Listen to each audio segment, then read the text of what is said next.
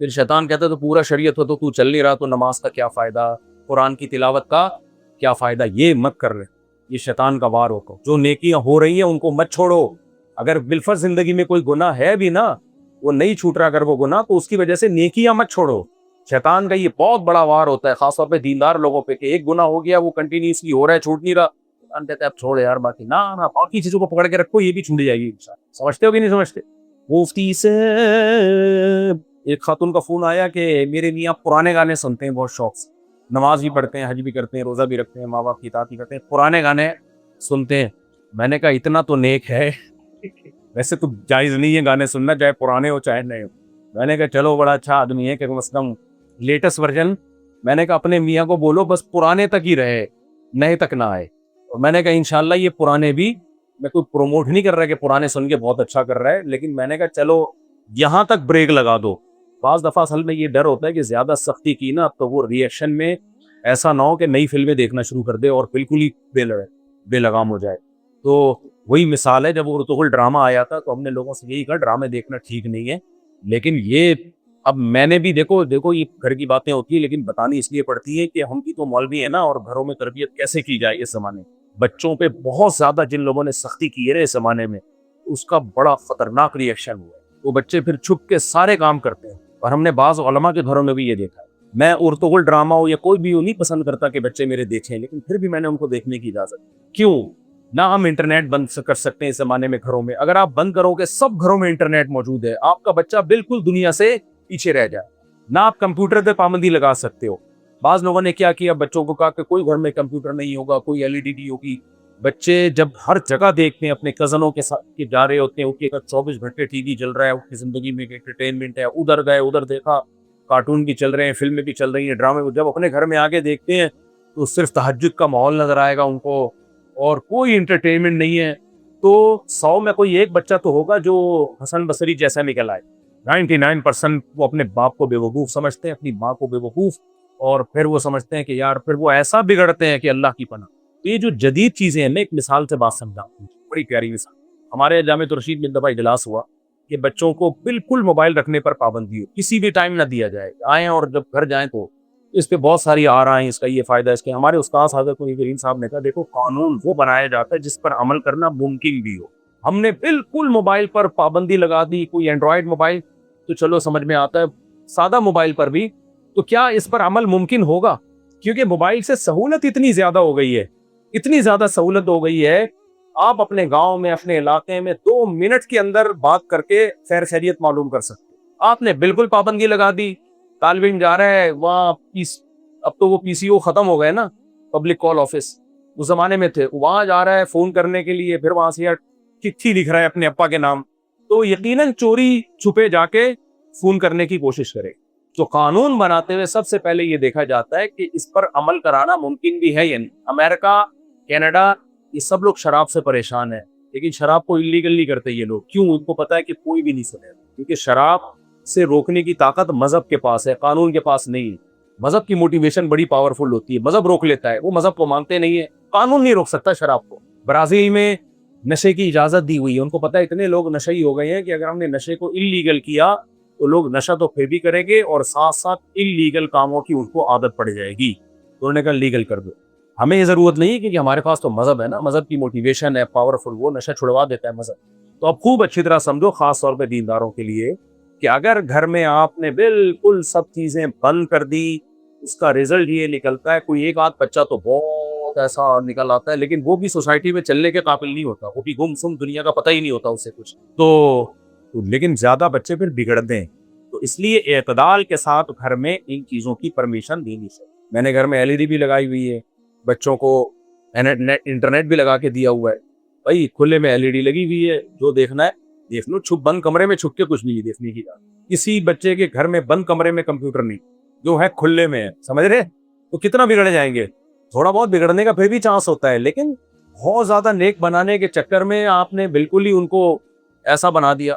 تو اب میرے بچے اردو دیکھتے تھے, مجھے نہیں اچھا لگتا کہ ڈرامہ دیکھے, لیکن میں نے دیکھ لیا. کم از کم یار بے حیائی نہیں ہے, ایک کہانی ہے, ایک ہسٹری ہے, ایک ہسٹری کا تھوڑا سا پتہ, اس کے کچھ فائدے بھی ہیں, صرف نقصانات نہیں ہیں. کیونکہ اگر آپ اس پہ بھی پابندی لگاؤ گے تو پھر وہ آگے جائیں گے. تو میرے سارے بچے اردو دیکھتے تھے اور جب میں گھر آتا تو اردو بنے ہوئے ہوتے، بچیاں حلیمہ بنی ہوئی ہوئی تھی وہ بنا کے نا پورا ہر وقت ان کا یہی کھیل تھا. اور بچے جو ہے نا وہ چھوٹے تلواریں لے کے نا وہ کھجور کے پتے لے کے اور وہ پتہ نہیں او جیسے کیا. میں خوش ہوتا تھا کہ یار ایک اچھی ایکٹیویٹی ہے. سمجھ رہے ہو؟ اگر یہ انڈین فلمیں دیکھ رہے ہوتے پھر کیا بن رہے ہوتے؟ پھر میراثی بنتے. پھر تو یہ کیا خیال ہے، میراثیوں والی عادتیں ہوتی ہیں ان کی. تو اس لیے اعتدال کے ساتھ ہر چیز اچھی ہوتی ہے. تو اس لیے وہ جب خاتون نے کہا نا میرے میاں پرانے گانے سنتے ہیں، تو مجھے اگر سوسائٹی کا پتہ نہ ہوتا تو میں کہتا استغفر اللہ، جہنم کے سب سے نچلے طبقے میں جائے گا تیرا میاں، سب سے نچلے طبقے میں. اور اس کا میاں بھی سن رہا تھا اسپیکر پہ، مرے گا. تو وہ میاں توبہ نہیں کر لیتا. وہ میاں کہتا ہے جب جانا جہنم کے نچلے طبقے میں ہی ہے تو لیٹسٹ جو ابھی آیا ہے کیا خیال ہے وہ والا. تو اس میں تھوڑا سا ہاں کوئی مولوی سن رہا ہو تو غلط ہے یار، تو مدرسے میں پڑھا ہے. بعض مدرسے کے بچے بھی سن رہے ہوتے ہیں تو اس میں پھر اصلاح کا طریقہ یہ ہوتا ہے کہ چھوڑ دے گا انشاءاللہ. یہ تھر کے خود ہی اگر نیکی پہ لگے رہو نا، نماز نہ چھوڑو اور دعائیں نہ چھوڑو، تلاوت نہ چھوڑو، تو ان عبادتوں میں یہ طاقت ہے کہ آپ سے برائی چھڑوا دو. حدیث میں آتا ہے نبی صلی اللہ علیہ وسلم کے پاس کسی شخص نے بتایا کہ کوئی شخص ہے جو دن میں چوری کرتا ہے، رات کو تہجد پڑھتا ہے. تو آپ صلی اللہ علیہ وسلم نے فرمایا یہ تہجد اس کو چوری چھڑوا، یہ تہجد اس کو چوری بولو کہ رات کو نیند قربان کر کے اللہ کے سامنے اٹھنا، دعائیں مانگنا، اس کی اتنی زبردست طاقت ہے نا اللہ سے ریلیشن. کیونکہ چوری تو پرانی عادت تھی ان کو، نمازی بننے سے پہلے کہ چوری کی عادت پڑی ہوئی. تو اگر کس کو ڈراموں کی فلموں کی عادت پڑ گئی ہے یا انٹیوں کو جھانکنے تاکنے کی عادت پڑ گئی ہے، اللہ معاف فرمائے، تو اب یہ نہ کرے کہ وہ نماز چھوڑ دے. تبلیغ میں وقت لگانا، ایک صاحب نے مجھے کہا میں تو 4 مہینے لگا لیے گناہ ہی نہیں چھوٹتے، تو کیا فائدہ ایسے چلے کا 4 مہینے کا. میں نے کہا اگر تو نے نہ لگائے ہوتے نا آگے جا چکا ہوتا. اس گناہ سے 2 ہاتھ، پرانے سے نئے گانوں پہ اور صرف گانوں پہ نہیں، آگے بھی بہت کچھ کر رہے ہیں لڑکے، بہت کچھ آگے جا چکا ہو. پھر یہ فوج فلموں کی عادت پڑتی ہے، پھر فوج فلموں پہ بھی نہیں رکتے، پھر وہ کہتے ہیں زنا کرو، لڑکیاں تلاش کرو، بہت گند ہوتا ہے آگے. تو اگر کوئی عادت گناہ کی پڑ گئی ہے بھائی، اس عادت کو وہیں اسٹاپ کرنے کے لیے نیکیوں کی طرف آؤ، اور عمر کے ساتھ ساتھ اللہ نے چاہا انشاءاللہ اگر اس کو چھوڑنے میں لگے رہے. جن کو عادت ہے نا گانے سننے کی، وہ اپنے اوپر کوئی کفارہ لگا، چاہے پرانا گانا ہو چاہے نیا گانا ہو. نئے گانے پہ زیادہ پیسے ہوں، پرانے گانے پہ صدقہ کریں. تو اس سے کیا ہوگا، آہستہ آہستہ عادت ختم ہو جائے گی، تو آہستہ آہستہ لائن پہ آ جائے گا.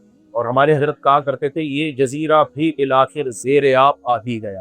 سمندر میں ہر طرف پانی ہوتا ہے، بیچ میں کچھ خوش جگہ ہوتی ہیں، آہستہ آہستہ اس میں بھی پانی آ جاتا ہے. یہ دل میں اللہ کی محبت کی کمی ہے، خشکی ہے، اس میں بھی اللہ کی محبت کا جزیرہ انشاءاللہ آ جائے گا. مجھے ڈر یہ ہے کہ اب کوئی پرانے گانے سننا نہ شروع کر دے کہ چلو پرانے، جو نہیں سن رہا وہ، کیونکہ جو نہیں سن رہا ہوتا نا وہ اگر سنے گا تو پھر وہ آگے جائے. جس کو گناہ چھوٹ جائے نا وہ اگر گناہ کرتا ہے تو پھر وہاں تک رکتا نہیں، آگے جاتا. تو ان کی باتیں جن کو پہلے سے عادت پڑی ہوئی ہے. اچھا میں پرانے گانے بیوی کو سنایا کرو، بس بیوی کے لیے جائی ہے، اس کے لیے سنو نہیں جو پہلے سے یاد ہیں. بیوی کو سناؤ پرانے گانے، اور پرانی بیوی کو سناؤ. گانا بھی پرانا ہو، بیوی بھی کیا ہو، کیونکہ دلہن کو تو سب جذبات ہوتے ہیں، پرانے نئے سارے گانے سنا دے گا، آئی لو یو سارے کوڑے. جب بیوی تھوڑی سی پرانی ہو جاتی ہے، گالیاں دینے کا دل چاہتا ہے، گانے سنانے کا دل نہیں چاہتا. یار ایک واقعہ بھی ابھی کا ہے لیٹسٹ. میں فیصل آباد گیا نا ابھی، حضرت مولانا عباد اللہ صاحب کو یہاں کوئی تقریب تھی، بچی کا اٹھنے کا تھا. تو میں رات کو لاہور ایئرپورٹ کے قریب کسی کے گھر میں ٹھہرا. کچھ جاننے والے وہ پرانے آدمی، بڑے لوگوں سے ان کے اچھے تعلقات ہیں، دیندار آدمی. انہوں نے مجھے اپنا 15-20 سال پرانا واقعہ سنایا. اوہو ایسا واقعہ، مزہ نہ آئے پیسے واپس. ان کو لڑکیوں کی آواز نکالنا آتی ہے.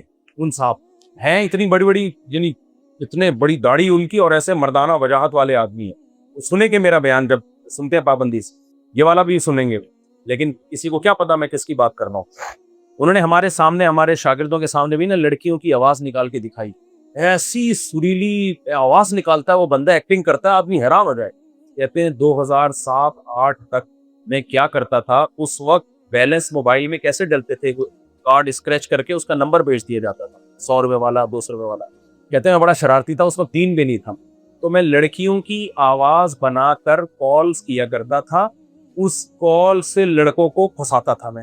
اور وہ لڑکے کون، لاہور کے پیر و مرشد بزرگ، جن کو لوگ بزرگ سمجھ رہے ہیں، ظاہر وہ بزرگ تو نہیں ہو. کہہ رہے سارا دن اس بزرگ کا کام جھاڑ پھونک کر کے لوگوں کے مسائل حل کرنا اور رات کو 2 گھنٹے میرے موبائل میں بیلنس جلوا کے مجھ سے بات کرنا اور بولے ابھی بات. لاہور کا کوئی پیر تھا جن چڑیل بھوت بھگاتا تھا، وہ پیر عامل، وہ بزرگ کا مطلب میرے جو عوام کی نظر میں بزرگ عامل تھا، اس کا نام نہیں بتایا انہوں نے، کہا کہ یار کسی کا براس پاش کرنا مناسب نہیں ہے، بہت بڑا پیر جو سارا دن لوگوں کو دم کر رہا ہے، چڑیل جن بھوت بھگا رہا ہے. کہہ رہے ایک دن میں نے ایسے فون ملایا اس کو، اب ایسا نہ ہو آپ لوگ یہ طریقے سے فون ملانا شروع کر دیں. کہہ رہے اس نے فون اٹھایا، کون؟ میں نے بڑی سلیلی سی آواز نکالی کہ سوری رانگ نمبر ہے. اس نے کہا نہیں رانگ نمبر نہیں، بالکل رائٹ نمبر، بات تو کریں آپ کیا کہنا چاہ رہی. یعنی نہیں وہ اصل میں ایکچولی کسی اور کو فون ملانا چاہ رہی تھی، میں تو نہیں نکال سکتا نا ویسی آواز، تو وہ ملانا چاہ رہی تھی، تو وہ ایکچولی غلطی سے آپ کو مل گیا. لیکن آپ کی آواز بڑی اچھی ہے، آپ بڑی پردانہ آواز ہے آپ کی، آواز تو آپ کی بھی بہت اچھی ہے. تو آپ کیا کرتے ہیں بھائی؟ میں تو روحانی علاج کرتا ہوں. اچھا آپ روحانی علاج کرتے ہیں تو اچھا، آپ کو تو پھر نامحرم لڑکیوں سے بات نہیں کریں گے آپ؟ نہیں، اصل میں کچھ مسائل ہیں جو تمہارے ساتھ شیئر کرنا چاہتا ہوں. کہہ رہے ہیں ایسے 2 گھنٹے کہہ رہے کام یہی، اور بیلنس پہ بیلنس آئے جا رہا ہے. آپ کا کیا فیل ہے؟ کتنے بندوں کو پھنسایا اس سے اس طریقے سے؟ 5,000. وہ صاحب جو اتنی بڑی داڑھی، مردانہ وجاہت، سینے پہ بھی بال، ہاتھوں پہ بھی بال، اور داڑھی بھی بڑی گھنی، یہاں تک بال آئے ہیں. اور پاکستان کا 5,000 بندہ. کہہ رہے ہیں آپ کے کراچی کے بھی بہت کسٹمر تھے میرے پاس، اس میں کیا مولوی، کیا غیر مولوی، کیا قاری، کیا غیر قاری، کیا ڈاکٹر، کیا انجینئرز، کیا سائنٹسٹ، کیا پروفیسر، بڑے ہائی پروفائل ایجوکیٹڈ لوگ بھی. کراچی سمیت سندھ، بلوچستان، پنجاب، کے پی کے، کراچی کے ٹوٹل ملا کے کہتے ہیں میرے کسٹمر کتنے تھے؟ 5,000. ایسے ٹھرکی شکل کسی نے نہیں دیکھی، آواز پہ بیلنس بیچتے جا رہے ہیں. کہہ رہے ہیں ایک عمرہ کرنے گیا میرا کسٹمر، وہاں عمرے میں طواف کے دوران مجھے کال کر رہا ہے. کہہ رہے میں نے کہا بدتمیز، تمہیں شرم نہیں آتی نامحرم کو طواف کے دوران کال کر رہے ہو؟ کہہ رہے ہیں یہ طواف ہے تو تمہاری دعاؤں کی برکت سے نا، شیطان کیسی پٹھیاں پڑھاتا ہے، تم نے دعائیں مانگی تھی تو آج اللہ کے گھر کی زیارت نصیب ہوئی ہے، اس سلسلے میں تمہیں کال کر رہا ہوں. یہ سچی مچی کو وہ سن رہے ہیں. اگر میں جھوٹ بول رہا ہوتا تو ظاہر ہے وہ کہتے کہ یار سب زیادہ کرتی نا. 5,000 بندہ، اٹ از کالڈ ٹھرک. اس سے یہ بھی پتا چلتا ہے کہ عورت کتنا بڑا فتنہ ہے کہ نہیں. بڑے بڑوں کو آواز سے ہی عورت الو بنا لیتی ہے. تبھی تو اللہ نے قرآن میں حکم دیا کہ غیر مرد سے جب بات کرو تو آواز میں نرمی پیدا مت کرو. اللہ نے ایسے تھوڑی حکم دے دیا. وہ تو جب دیکھتے تو لوگوں کے جنازے اڑ جاتے کہ ابے کس پہ مر رہے ہیں ہم، کس پہ مر. تو خیر پھر وہ تبلیغ میں لگے، کہتے ہیں مولانا طاہر صاحب کے بیانات سنے اور پیسہ. کہہ رہے میں غریب کا میں نے بہت پیسہ کمایا اس طریقے سے. خیر تم بات پتہ نہیں کس پہ سنا رہا تھا، کہاں سے آئی ہے، سمجھتا ہوں یہ بات آئی واقعہ کیوں سنا رہا تھا. ہاں تو کہہ رہے میں نے پرانے گانے بھی سنائے ان کو اس پہ شاید. ہاں تو میں یہ کہہ رہا تھا کہ بھائی بیوی کو گانے سنایا کرو، اس سے محبت کا اظہار کیا کرو. اب ہاں میں یہ رسل بھی بتا رہا تھا. اب دیکھو وہ جو پیر ہے گھنٹوں گھنٹوں اس سے بات کر رہا ہے، جو جعلی پیر تھا اپنی بیوی سے بات کرے گا گھنٹوں گھنٹوں ہے ٹھیک ہے. اس لیے لوگ مجھے کہتے ہیں کہ ابھی بیوی کو گانے سنانا مفتی صاحب نے جائز ہونے کا فتویٰ دے دیا، اس سے تو لوگ گانے سنائیں گے. کہنے کا بھائی کوئی بھی نہیں سنائے گا. نہیں تو سنا دو گے. پرانی والی کو سنانا بہت مشکل کام ہے، اس کے لیے محبت ہونا ضروری ہے. بڑی شریف آدمی میں ہی ہوتی ہے یہ محبت. اچھا میرے بوئی آپ نے کسی چشمہ لگانا پڑے گا میرے کو. بس یہ آخری سوال، میرے ابو کئی سالوں سے اچھا پروسٹیٹ کا شکار ہیں. پھر ایک ویڈیو آپ نے دیکھی جس میں آپ کسی رولان نامی گولی کے نام سے آپ نے اس کے بتایا. اور بھائی کوئی دوا شوا میرے مشورے پہ کھانے کی ضرورت نہیں ہے. کوئی بھی بیماری ہے جا کے ڈاکٹر کو دکھائے. میں نے ایک دفعہ بیان میں یہ کہہ دیا تھا، آپ نے پوچھنا ہے اچھا ابھی میں نے دفعہ بیان میں یہ کہہ دیا تھا کہ کچھ وقت پہلے نا پچھلے سال میرا بی پی تھوڑا سا نیچے کا ہائی رہنے لگا، نیند نہیں ہو رہی تھی میری. تو میں افریقہ گیا تو وہاں میں نے جب دیکھا میرا بی پی نیچے کا 100 ہو گیا ہے اور کھائے پیے جا رہے ہیں وہاں دعوتوں میں، کوئی ایکسرسائز نہیں. تو میں نے کیا کیا، میں نے جا کے پارک تو کئی چکر لگائے، الحمدللہ بی پی نارمل. تو اب نارمل ہی چل رہا ہے الحمدللہ. اس وقت میرا بیان گیا تو کسی نے مجھے بتایا بھائی ہائی بی پی پہ مفتی صاحب کسی کو ایکسرسائز کا مشورہ مت دے. میں نے کہا یار میں بتاؤں گا، یہ تو میرا پرسنل تجربہ تھا، ورنہ ڈاکٹر ہائی جب کسی کا پی پی ہوتا ہے تو جاگنگ اور یہ چیزوں سے منع کرتے ہیں. سمجھتے ہو کہ نہیں سمجھتے؟ اس لیے وہ تو ایک میں نے اپنا ایک پرسنل تجربہ شیئر کر دیا. ویسے نارملی ایکسرسائز کرنے سے بی پی نارمل رہتا ہے، لیکن اگر کسی کا بی پی بڑھا ہوا ہے، بلڈ پریشر بڑھ گیا ہے، تو میرا بیان سن کے وہ جاگنگ نہ کرے، ڈاکٹر کے مشورے سے کر دے. سمجھ رہے ہو کہ نہیں سمجھ رہے؟ تاکہ مرے تو کس کے کھاتے میں جائے؟ ڈاکٹر کے کھاتے. یہ بعض دفعہ بی پی ہائی ہوتا ہے، آپ نے اگر بھاگیں گے تو خطرہ ہوتا ہے. اس میں نقصان کا خطرہ ہوتا ہے. جیسے نارمل آدمی جب جاگنگ کرتا ہے تو ہارٹ مضبوط ہوتا ہے, اس کا ہارٹ اٹیک کا خطرہ کم ہوتا ہے. لیکن کوئی ہارٹ پیشنٹ ہو اور وہ میرا بیان سن کے دوڑنا شروع کر دے کہ مفتی صاحب نے کہا تھا کہ جاگنگ سے ہارٹ مضبوط ہوتا ہے, تو اس میں خطرہ ہوتا ہے کہ پہلے سے ہارٹ پیشنٹ ہے, وہ تو تھوڑا سا سانس پھولے گا اور مرے گا, ہارٹ اٹیک سے مرے گا. ہمارے ریلیٹیو اسی طرح ان کی ڈیتھ ہوئی ہے.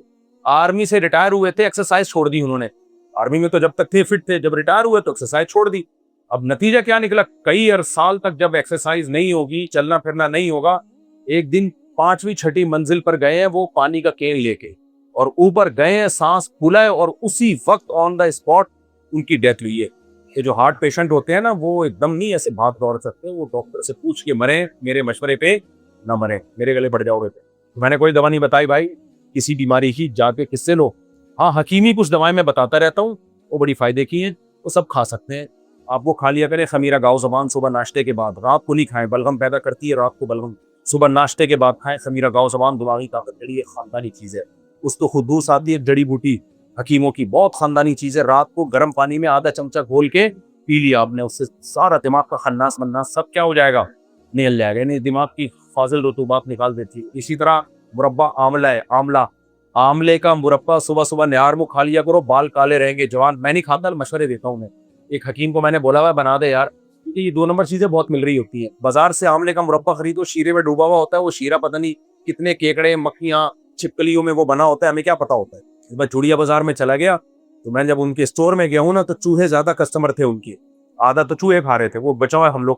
تو اس لیے کوئی میں تو یہ چیزیں کبھی بنوانی ہو تو کسی جاننے والے حکیم سے بنواؤ.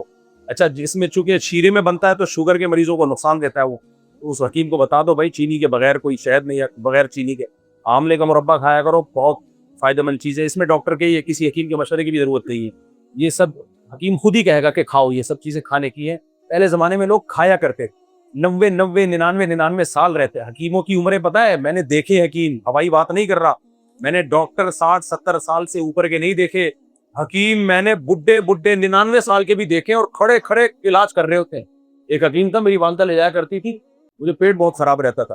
وہ حکیم صاحب ماشاءاللہ 95-96 سال کے, اور بیٹھتے ہی نہیں تھے کرسی پہ, کھڑے کھڑے نفس چیک کر رہے ہیں کھڑے کھڑے پہ. میں نے یہ کیا ہے بھائی, یہ جلے بھوت ہے کیا ہے, وہ کیا ہے چھپ چھپ کے کیا کھا رہے ہوتے ہیں آملے, خود اپنے نسخے نا چھپا کے اپنے ساتھ قبر میں لے جانے کے لیے رکھے ہوتے, شیئر بھی نہیں کرتے وہ نسخے.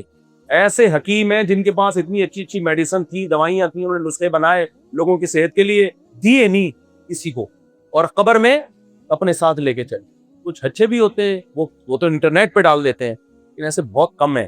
لیکن بات یہی ہے نا کہ کمپنیاں جب کوئی دوا ایجاد کرتی ہیں ان کو تو پیسہ مل جاتا ہے. حکیم جب کوئی چیز بنائے گا اس کو پتا ہے میری محنت کا مجھے کچھ ملتا نہیں ہے, اس لیے وہ پھر کنجوسی دکھاتا ہے. اس پہ حکومت کو کچھ قانون سازی کرنی چاہیے. خیر بہرحال تو حکیموں میں 2 نمبر بھی بہت ہوتے ہیں, یہ بھی ذہن میں رکھو. ایسا نہ ہو میں حکیموں کی بات کر رہا ہوں تو تم کہیں محلے پڑوس میں چلے جاؤ, وہ بیڑا غرق ہو جائے تمہارا. تو خیر مربع آملہ کھانا ہے, صحیح ہے, اور کیا کھانا ہے, اس تو خدوس کھایا کرو, خمیرہ گاؤ زبان پھوڑ دیا کرو, اور بھی 4-5 چیزیں ہیں. لیکن میں کوئی حکیم نہیں ہوں. حضرت مسئلہ پوچھیں, بیچارے کافی دیر سے بیٹھے ہیں.